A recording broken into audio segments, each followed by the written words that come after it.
10, 9, 8, 7, power, 6, 5, power, 4, power, 3, 2, one more. Good, keep the head. Roll under the bed. Slide over here, slide over here, You drop on the shots like this, You go here, here, here,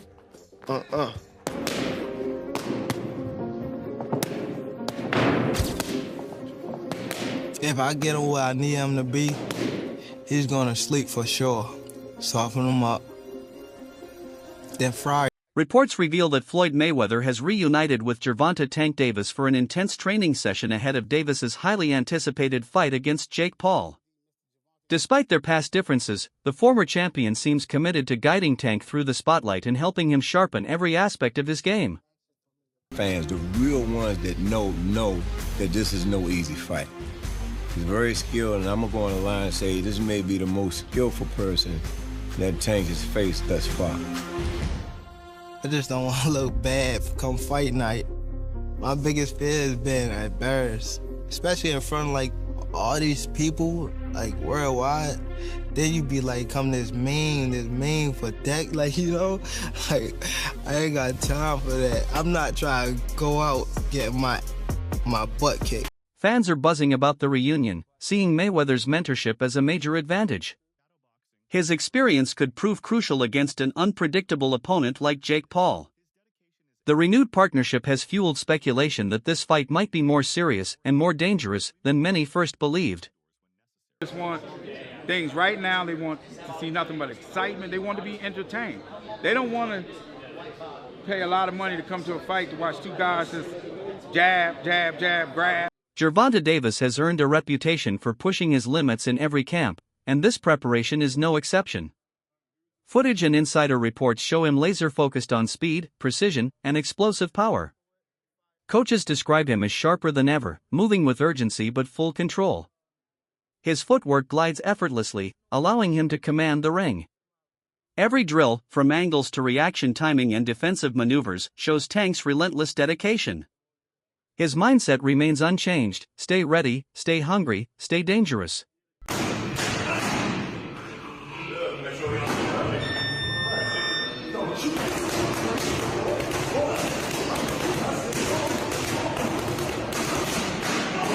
Leonard Ellerbe praises Tank's star power, insisting no fighter today delivers pure entertainment like him. Fans don't pay to watch sparring sessions, he says. They crave danger, suspense, and highlight reel knockouts, and Tank delivers every time. Ellerbe believes this Jake Paul matchup, though controversial, is another chance for Tank to prove he's the most electrifying fighter of his generation. They want things right now. They want to see nothing but excitement. They want to be entertained. They don't want to pay a lot of money to come to a fight to watch two guys just jab, jab, jab, grab, jab, grab. Again, that's why Tank Davis is the most exciting fighter in the entire world, because he gives the fans exactly what they want. And speaking of familiarity, you mentioned that earlier. This is somewhat of a familiar foe in Oscar De La Hoya via Ryan Garcia, Floyd Mayweather, Tank Davis. There's some old connotations there. How much is Mayweather Promotions and PBC looking to deal a blow to the Golden Boy brand by knocking out their stalwart in Ryan Garcia? Oh, that's happening. That's happening. And then again, it's always good. You know, it's great. It'll be great for Tank. Paulie Malignaggi, however, urges caution. He argues that boxing must protect its soul. To him, Davis versus Paul leans more toward spectacle than sport. He fears the sport's integrity is eroding as fame overshadows skill.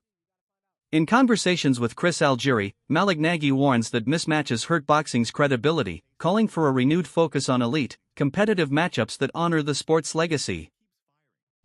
Knockouts, dude. Knockouts. People like knockouts. They don't care if you're knocking out cab drivers. Look at Jake Paul's career. You can manufacture that, though. You can manufacture that, though. You can can't manufacture. You can't manufacture. To a Gervonta degree, you Davis can. To a degree. I mean, you can't. Yeah, Gervonta legitimately cannot get knockouts. I agree. He can punch, but there's a lot of limited knockout artists, though, man. He's one of the least active punchers in the game with the highest knockout percentage of current heavyweight. But if he was a real knockout artist, if he was a real knockout artist, prop him up against the best of the best. Felix Trinidad was a knockout artist. He was knocking out the best of the best. If you're a real knockout artist, prop him up against the best and show us how he smokes them. But the way we did when Felix Trinidad was doing it. You know, the way they did when Mike Tyson was doing it in his prime. Okay, say what you want about the Mike Tyson era. He knocked out everyone from 1986 to 1989. Everyone got knocked out. Everyone.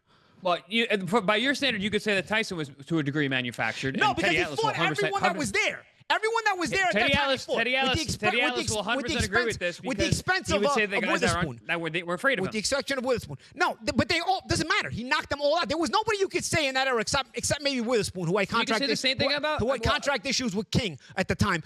Except for Witherspoon, there is nobody Tyson didn't fight in that era. He knocked them all out. You can't say like, oh, but if he would have fought that guy, I don't know. No, with Davis, there's guys right now that have been hanging around for years. Yo, dude, when you gonna fight them? The lightweight division was stacked with talent. Even at 130, it had a lot of talent when he was there. Didn't fight almost any of them. So it's not the same thing as the Tyson era. You want to say anything about Tyson era? Fine. It wasn't as high level or something. He still knocked out everyone. There was nobody there in that era that you could say Tyson didn't fight. Didn't say it was related. It was the same as the Tyson era. Didn't say it at all. I was actually going to say the opposite when you talk about Trinidad. Mayweather's influence remains undeniable.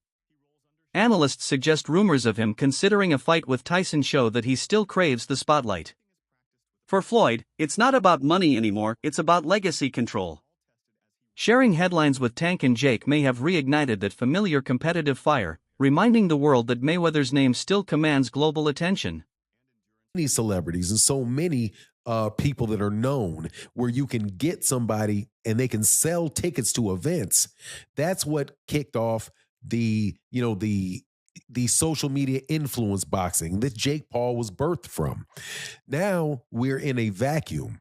And so there's going to be a lot of conversation about that and continuing to do that. In this particular video, though, I want to get into the mind of Floyd Mayweather Jr. and why Floyd Mayweather Jr. would do this. There is the money, but there's also the competitive nature of Floyd Mayweather Jr. and him not wanting to have other people think that they're a bigger star than he is. Floyd Mayweather Jr. has not been able to really launch his star outside of the sport of boxing, so he continues to do exhibitions. Now, what I think is that Floyd Mayweather Jr. is announced it at this point in time with Mike Tyson in order to take advantage of the publicity heading into the Gervonta Davis, Jake Paul fight, which is, I do believe, set for November. So now that they have all the publicity and all that stuff coming out from that, he's going to piggyback on it and then try to have it in the beginning of next year sometime and actually make it a bigger event than Gervonta versus Jake Paul. And it probably will be. And the reason that I say that is because of Mike Tyson. Mike Tyson is bigger than Floyd. Let me say Mike Tyson. I think Mike Tyson's bigger than Floyd Mayweather. I still think his name is bigger than Floyd Mayweather, even though I know Floyd has made more money in the pay-per-views. And I think that had a lot to do with, again, social media area and otherwise. But the combination of Floyd Mayweather Jr.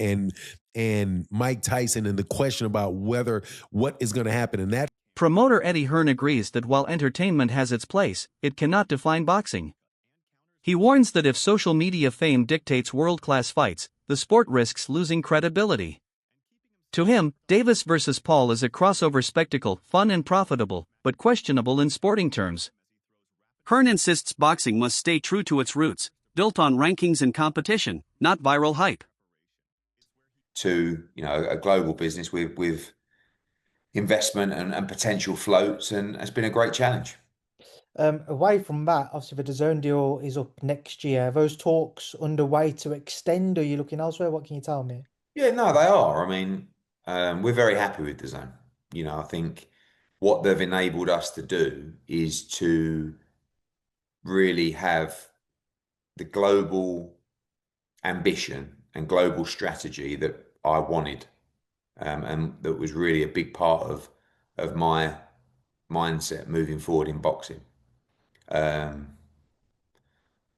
We know there's a lot of other platforms out there that, you know, might have had broadcast deals end, that would be looking to replace those people. And, you know, we are very well respected in the space. I don't think it would be difficult for us to walk into another broadcast deal, but we're very happy with DAZN as partners. And as I said, the strategic element of that, I mean, when we talk about, you know, the power list and stuff like that, we have international deals with DAZN in multiple markets, and obviously particularly the US market, which makes us unique as a business. And I actually believe that DAZN are in a fantastic place, particularly in the US market right now. And yeah, we are in deep talks to extend that relationship, and we're very happy with our broadcast partner. Eddie, just whilst I've got you, obviously, just a few things I'd like an update on. We last time we spoke, Anthony Joshua, Jake Paul seemed to be the front runner for you guys. Now we're getting Jake Paul and Gervonta Davis. What can you tell me about that? What can you tell me about why Jake and Anthony has maybe been put to the side for now? Yeah, they always told us that it was, you know, we were looking at that fight for February of next year, and they always said that there was a chance that Jake would fight in November. I think, wasn't I the one that broke Jake Paul against Gervonta Davis 6 months ago or something? I know that I knew that they'd agree that deal. I didn't know they were about to announce it then, but I did know that they'd agreed that deal previously. So I don't like it, if I'm honest. I mean, I think we need to really differentiate between boxing and an entertainment concept, and that's what that is. It's a freak show. It's entertainment. It's a lightweight fighting a cruiserweight. You know, with, I don't know, is it bigger gloves and certain minutes per round? I don't know what it is, but, you know, I understand the market, and I understand this freak show shock kind of the world mentality of people potentially tuning in. Is that a step too far? Maybe. I mean, I hated Jake Paul against Mike Tyson, but it did massive numbers. I hate Jake Paul against Gervonta Davis. It'll probably do massive numbers. So that's when you really have to differentiate yourself between, just because you don't like it doesn't mean it isn't going to do good business. However you want to be involved with it is another kettle of fish. I don't want to be involved with it, but I do respect the fact that it's going to do big numbers. It's just not boxing. And I don't think we should promote it as boxing. In the meantime, then, Eddie, where does that leave you with Anthony Joshua? Are you exploring other options for the end of this year, or are you still looking at that fight for the beginning? Yeah, no, we're not interested in the Jake Paul fight right now after that. I mean, like... The Wade Concept host dissects the psychology behind Jake Paul's moves. Jake isn't just a fighter, he's a strategist. He understands how to attract attention, using luxury lifestyles and massive paydays to lure opponents. His genius lies in turning criticism into currency. Every taunt, every viral moment builds his brand and draws top fighters into his orbit. It's a business and a mind game rolled into one.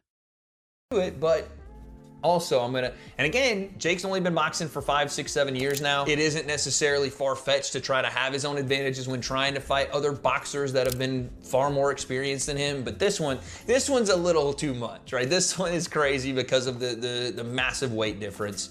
It doesn't make a ton of sense. But again, as far as a sport fight is concerned, I want to make sure I make that clear. Again, this is not me hating on it, because I do think that both guys have been very upfront with what they're doing in this fight and what their goals are with these kind of events. But the narrative Jake's trying to create as if this is like proving anything for him fighting a real fighter when Gervonta is so much smaller than he is. It'll prove something in the fact that Jake is willing to put on great events, but it won't prove anything to the people that are asking him to fight a real fighter. I will say though, if Jake goes out and flatlines Gervonta, the casual audience that will say Gervonta smokes Jake completely and utterly, like it wouldn't even be close, that will change their minds a little bit. Not the people that know boxing, but the people that are going to watch this, the casual viewer that know the name Gervonta Davis and know the name Jake Paul. If he is to compete with Gervonta at all or look good in that fight, people will in some way accept that. Or they'll do the other thing where they just say the fight's rigged, which has never been the case, but You get what I'm saying. What Jake is doing is trying to convince a casual audience that he belongs in the ring with bigger names. If he's able to hurt Gervonta at all, that might actually do it. The undefeated lightweight champion of the world. With a record of 30-0, 28 knockouts. And this one is over! The brick He's been hand. boxing since he was 5 years old and turned pro when he was 18. Showbiz counters the idea that Tank's motivation is just financial. He says Tank fights for pride and legacy. The rumored knockout bonus only raises the stakes, ensuring Davis won't play it safe. Every punch becomes a statement, every round a hunt. When pride, reputation, and highlight reel finishes are on the line, Tank's mission is clear: dominate and deliver a decisive ending. You guys told me that Gervonta Tank Davis is just taking this fight for a payday. He's just trying to get to the bag. Well, you got the fight itself, which is a payday, and you got a KO bonus on top of that, a big bonus. That's what Jake Paul said. They're going to get a big bonus. And they got a side bet of $2 million. Let's make it 2. Y'all gonna shake on it? Yeah. Shake on it? Shake $1 million. $2 mil? 2 mil? 2 mil. Let's do it. 2 mil. Go get a shake. Oh, they're shaking left here. 2 mil. There we go. Oh, my fuck. Why not get the entire bag? Analysts give Jake Paul slim odds. Tank's timing, reflexes, and ability to read opponents make him a nightmare to face. Jake's power is real, but facing elite precision and speed is another level entirely. Once Tank finds his rhythm, experts say, Jake will experience a kind of pressure and punishment impossible to replicate in training. One perfect shot could end it all, a reminder of the vast gap between influencer boxing and world-class skill.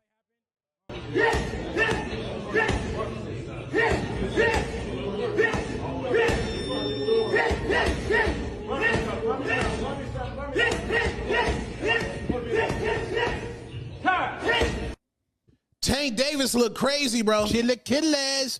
Gervonta Tank Davis hitting a heavy bag in preparation for his Jake Paul fight November 14th down there in Florida. Man looks absolutely amazing. Man looks like a monster. Man looks like precision. Jake Paul cannot take those body shots. You mean to tell me somebody who done fought UFC fighters and a man with Parkinson's disease can take a body punch from Gervonta Tank Davis, and y'all basing y'all logic just because Jake Paul is big? No, Tank's going to go ahead and put this man to sleep. I'm telling y'all that right now. If Tank don't put this man to sleep, he done let the black community down, he done let boxing down, and he ain't never been that nice. You Tank fans, y'all trying to give him a pass. If y'all said Tank is as skilled as y'all say he is, if he does not put Jake Paul to sleep and stop Jake Paul, his boxing career is absolutely voided. He already don't care about legacy, and just imagine he don't knock out Jake Paul, and now y'all gonna say it's not a real fight, it's an exhibition. No, we not giving no passes, bro. This Gervonta Tank Davis, he needs to put Jake Paul to sleep. I don't want to hear nothing about, oh, Jake Paul too big. No, Jake Paul chin ain't never been tested by somebody that hit as hard as Gervonta Tank Davis. Tank should put this man to sleep with ease. I'll say that respectfully. If you don't put him to sleep, a 2-pack of ass. That shit stinks. That's a 2-pack of ass at the highest level. And it's a musty energy at the highest level. Get it together. Get it together. Tank looks amazing. That's the Chilaquiles.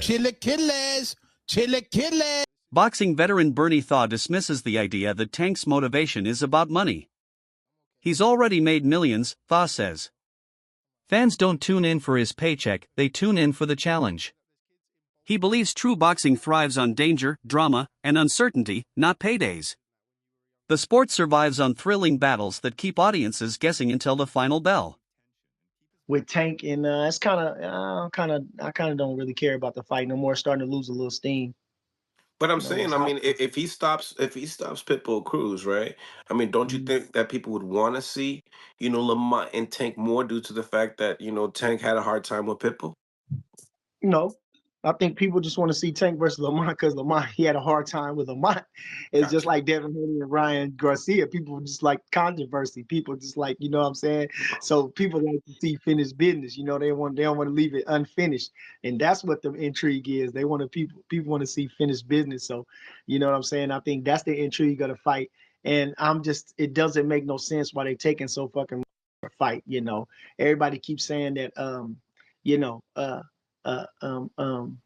Tank getting the money, but is we getting the fucking money? So the question remains, does Mayweather's mentorship give Tank the ultimate edge, or is Jake Paul's strategy, once again, being underestimated?